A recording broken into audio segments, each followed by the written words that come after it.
Ukiangalia national school feeding ya Kenya nzima, budget yenye kwa budget sasa ni 3 billion. Kenya nzima 3 billion. Nairobi peke yake wani anatumia kama 2. Nairobi peke yake. Because yangu si ile ati leo umeletewa unga, kesho hakuna, sijui unapelekea shule maharagwe. Hapana, ni kupika chakula moto. So hiyo ni jambo la pili ambalo nimefurahia sana. Lakini kwa chakula kidogo, kuna mmoja alipoona kwamba unakuja kaniuliza, hebu uliza governor chapo zilifika wapi? Tulipata machine ambayo imekuwa inafanywa testing. Unajua watu walikuwa nafikiri kuna kitu kubwa inakuja ya sijui inatoa 1 million a day. What happened, tulikuwa na watoto tukauliza mnataka tuongeze nini?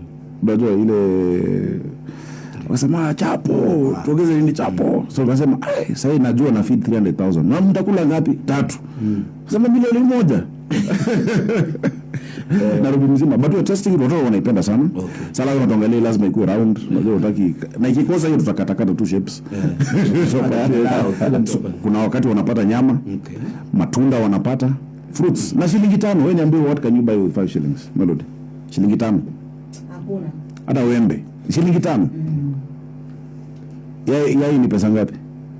Ilisonga jana. Ni 20 sasa. 20. 1 egg. Hata wanapata chakula hata hawamalizi. Wanafumika, wanarudisha nyumbani.